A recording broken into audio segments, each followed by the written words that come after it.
Salut, je m'appelle Seb Muller, bienvenue sur ma chaîne YouTube USM Fabrication. Aujourd'hui, petit tuto de tournage conventionnel, on va voir comment bien tourner un diamètre, tout simplement.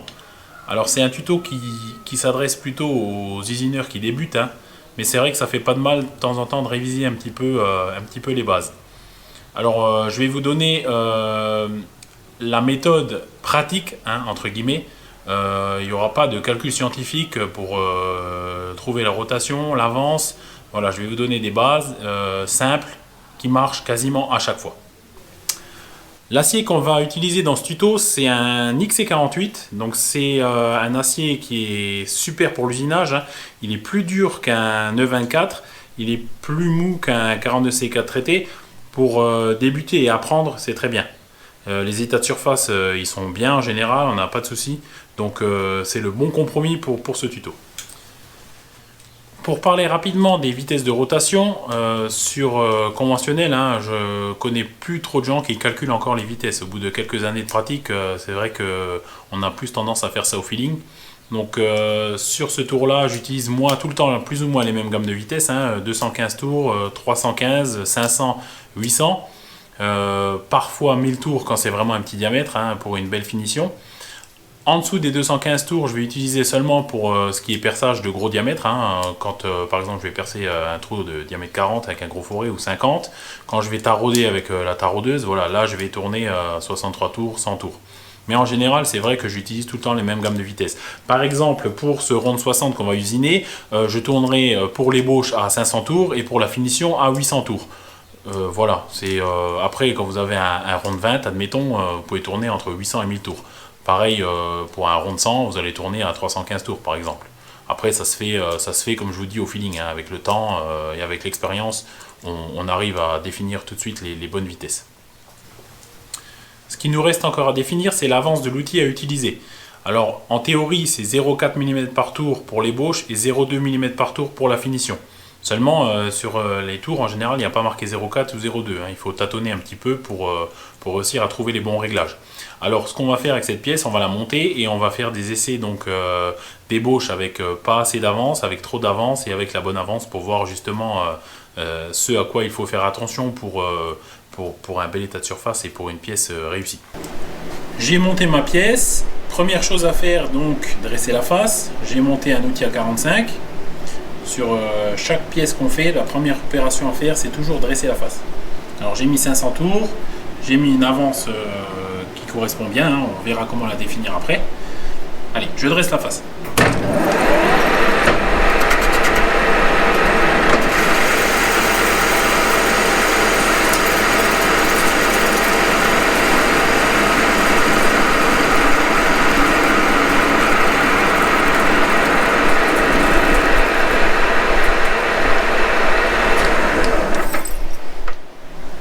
Donc on a bien vu qu'il y a un fractionnement du copeau. En fait, dans chaque opération d'ébauche, on va toujours chercher le fractionnement du copeau. Il faut que le copeau casse, sinon ça devient vite inusinable, hein. On en a partout, ça vole partout, ça reste coincé dans le mandrin. Il faut toujours au maximum qu'on ait un fractionnement du copeau. L'outil qu'on va utiliser pour le tournage du diamètre extérieur, c'est un outil à charioter ou un outil couteau, comme on l'appelle. Avec plaquette DNMG. Alors il existe des centaines de nuances différentes de cette plaquette, hein. La seule chose qu'on va voir aujourd'hui, c'est la nuance d'ébauche et la nuance de finition de la même plaquette. Donc en fait, pour l'ébauche, le rayon là il est de 0,8 mm et pour la finition, le rayon il est de 0,4. Voilà. 0,8 pourquoi? Parce que c'est des plaquettes qui résistent plus longtemps à l'usinage, hein, à un effort de coupe un peu plus violent pour l'ébauche, et la finition, voilà, elles sont plus fragiles, mais elles font un plus bel état de surface, tout simplement. Je viens de monter ma plaquette de 0,8 sur mon outil couteau, et mon outil couteau donc sur la machine.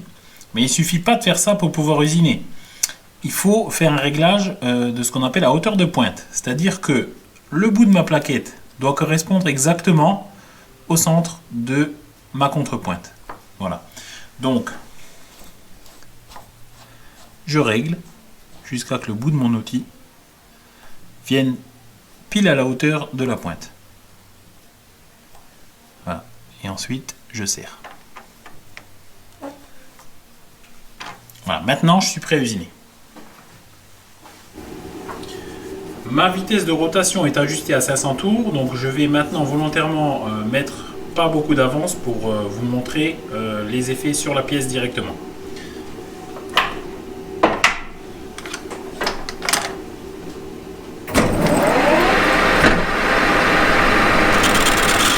prend une passe de 5 mm.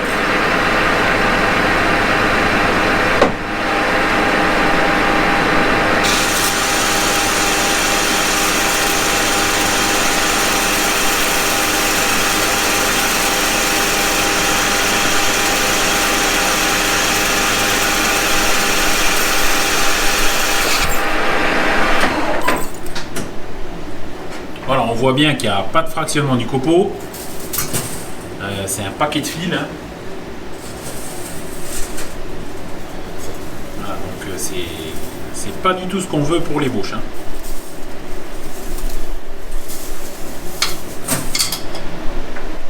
Donc maintenant, on va voir ce que ça fait quand on a trop d'avance. Alors, c'est plus risqué que quand on n'en a pas assez, parce que si la pièce est mal serrée, elle peut carrément se barrer. Hein. Voilà, et on peut risquer de casser la plaquette aussi. Là, ça devrait aller, mais il faut se méfier. Hein.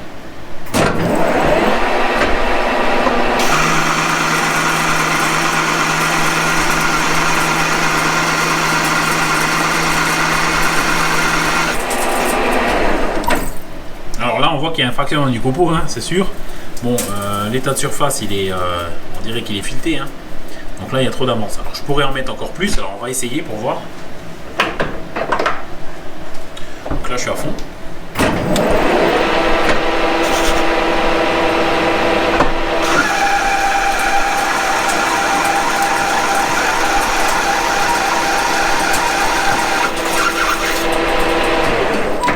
Donc là, beaucoup trop d'avance. Hein.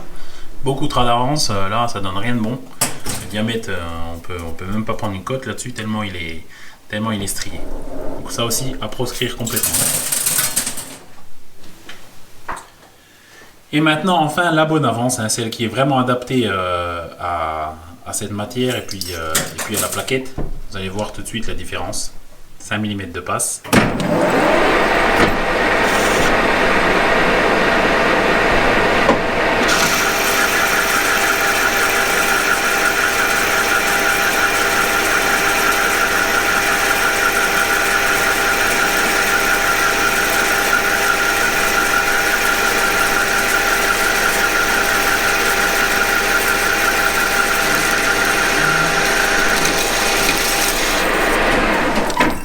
Voilà, l'état de surface, il est vraiment bien.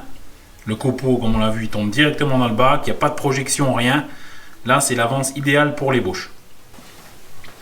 Maintenant, il ne nous reste plus qu'à passer donc à ce qui nous intéresse vraiment, comment bien réaliser un diamètre. Alors, je vais vous donner la technique que j'utilise moi depuis toujours, et c'est une technique qui fonctionne. C'est-à-dire, je commence donc par ébaucher la pièce à 1 mm de la cote finale. Une fois que je suis à 1 mm de la cote finale, je refroidis ma pièce si c'est une cote au centième. Hein. Si c'est une cote au dixième et que la pièce n'est pas bouillante, c'est pas la peine. Voilà, donc je refroidis ma pièce. Ensuite, je prends en avance de finition, donc 0,2 mm par tour, je prends 5 dixièmes, c'est-à-dire la moitié de ce qui reste à prendre. Je reviens avec mon outil, je mesure ce qui reste à prendre et je prends le reste. C'est une technique qui marche à chaque fois. Voilà, la technique de 1 mm de surép, finition, c'est pas la peine de prendre 2 mm en finition, vous n'en sortirez jamais. Ou 3 mm ou 0,2. Non, c'est 5 dixièmes, je mesure, je prends le reste. C'est ce qui marche le mieux. Là, j'ai une cote de 47 mm. Hein. Je veux une cote, disons, de 37 mm. Donc, ce que je vais faire, je vais déjà prendre une passe de 5 mm pour commencer.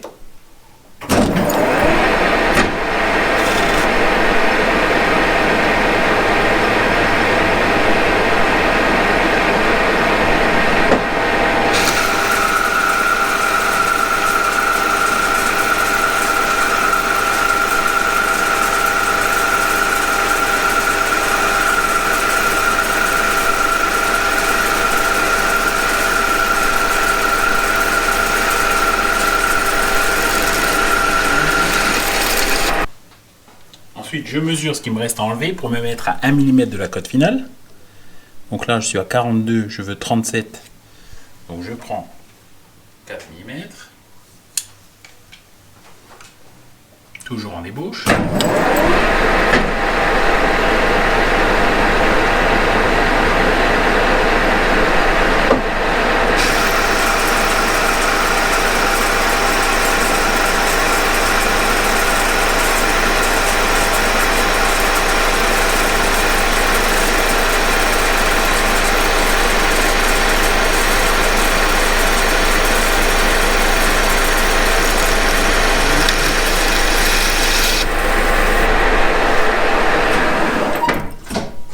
Je remesure. Logiquement, je suis à 38. Voilà, je suis à 38. 37,9 pour être exact. Donc ma pièce est chaude. Je la refroidis.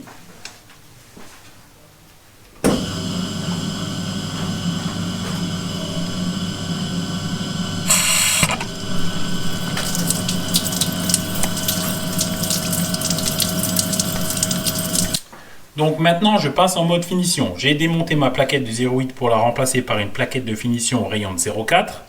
J'adapte ma vitesse de rotation à 800 tours minute et mon avance à 0,2 mm par tour pour la finition. Comme je vous le disais avant, ma pièce est bien refroidie. Je suis à 37,9. Donc je vais prendre 5 dixièmes, mesurer et prendre le reste. C'est parti.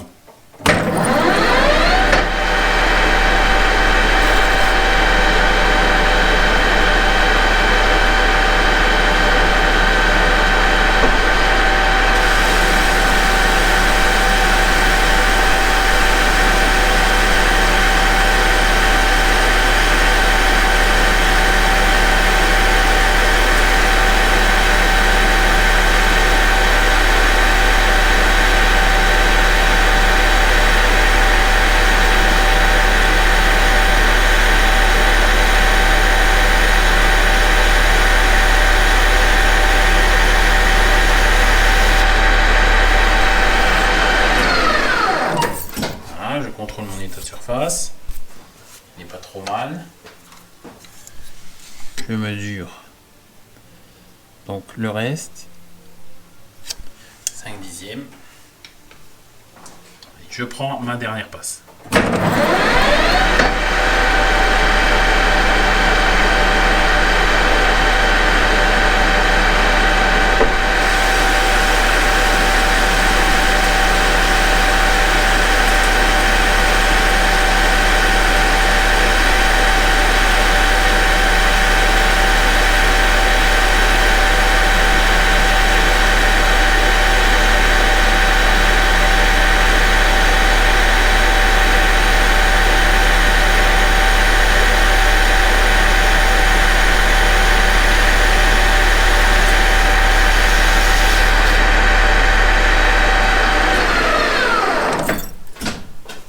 Voilà donc pour l'usinage de mon diamètre.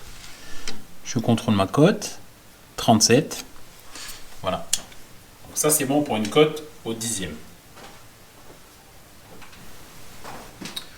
Alors pour bien terminer la pièce, on casse toujours l'angle là, pour déjà que ce soit propre.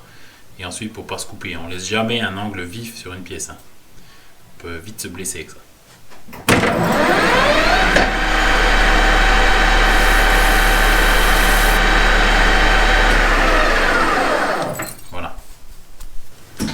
Donc voilà pour ce premier tuto concernant l'usinage d'un diamètre sur tour conventionnel. Alors dites-vous bien que l'usinage c'est 95% uniquement de la méthode et de la rigueur. Une fois qu'on sait appliquer des techniques qui marchent, on est sûr à 100% ou 99% que notre pièce elle va être bonne. Alors pour revenir rapidement sur toutes les étapes, je sélectionne d'abord ma rotation, ensuite mon avance 0,4 pour l'ébauche, 0,2 pour la finition. Plaquette d'ébauche rayon de 0,8, plaquette de finition rayon de 0,4. Ensuite, j'ébauche ma pièce à 1 mm de la cote finale. Je refroidis ma pièce. Ensuite, 5 dixièmes de semi-finition. Je reviens en arrière, je mesure, je prends le reste et voilà. Normalement, à 100%, votre pièce au dixième, elle est bonne. Après, quand on fait du centième, là, c'est un peu différent. Sur tradi, souvent, ce qu'on va faire, on va laisser une petite surépaisseur de 2-3 centièmes et on va finir à la toile. C'est souvent comme ça en traditionnel. Sur CN, c'est différent parce qu'on peut tourner très vite et on peut appliquer des corrections dynamiques. Mais sur traditionnel, 95% des usineurs, des tourneurs surtout, finissent à la toile. Alors certains sont totalement contre, hein. Il y a deux écoles, hein. C'est comme ça. Bon, moi perso, je finis à la toile, hein. C'est comme ça que j'ai appris à faire et c'est comme ça que ça marche le mieux, niveau état de surface et niveau cotation. Voilà, après, il y en a qui sont contre, mais bon, c'est comme ça. Un dernier petit point, comme c'est un tuto qui est réservé aux débutants, alors faites attention, hein, parce que les machines-outils et tout ce qui est en rotation, c'est très dangereux. Ne laissez jamais votre tête en face du mandrin ou en face de la pièce. Si la pièce sort des morts, vous la prenez en pleine poire. Pareil, ne touchez jamais une pièce en rotation avec les doigts. Faites attention à vos manches, ça j'arrête pas de le dire à mes apprentis. Levez vos manches, pas de collier qui pendent, mettez des lunettes de protection. Il faut prendre du plaisir à usiner, mais il ne faut jamais oublier que c'est une machine qui peut vous tuer. C'est super dangereux l'usinage. Et tout ce qui est machine en rotation, que ce soit une fraiseuse, un tour ou une rectifieuse, c'est très dangereux. Je dis ça surtout pour les débutants, mais pour les confirmés, c'est pareil. Il faut se méfier. Il faut toujours faire attention. Pour en revenir à l'épisode précédent sur le petit beurre, j'ai réalisé la version finale inox. Donc l'usinage, c'est pas une partie de plaisir, hein. C'est vrai que c'est assez long. Mais le résultat final, il vaut quand même le coup d'œil. Alors je l'ai testé, ça marche beaucoup mieux que la version plastique évidemment parce que c'est beaucoup plus rigide. Le résultat il est vraiment bien. Donc je lui fais partir ça demain matin pour qu'il puisse en profiter, hein. Mais c'est un projet qui a super bien fonctionné, voilà. Je vous mettrai des photos à la fin pour que vous les voyez de plus près. Voilà, pour terminer cet épisode, je voulais encore vous parler de Soudeur 2.0. Alors c'est une chaîne YouTube qui traite de la soudure, hein, forcément, présentée par Christophe Lagarde. Alors elle est vraiment très bien faite, hein, parce qu'il va faire également des tutos pour l'apprentissage de la soudure, hein, méthode de soudure. Ils vont présenter des postes à souder, tester des cagoules. C'est vraiment une page incontournable de la soudure, hein. Il faut vraiment vous abonner si vous ne l'êtes pas parce que ça vaut vraiment le détour. Idem pour son groupe Facebook, hein, mine d'infos. Moi j'y vais perso tous les jours, j'apprends plein de choses. Voilà. Alors dans le prochain épisode, on a un projet commun, hein, Soudeur 2.0 et moi. Alors je vous en dis pas plus pour l'instant, hein, vous le découvrirez dans le prochain, mais c'est vraiment un truc sympa. Voilà, on va faire un truc vraiment bien. Alors Christophe, c'est vraiment un honneur pour moi de coller ton autocollant sur mon armoire, hein. Voilà, c'est vraiment un grand plaisir. Allez, à plus.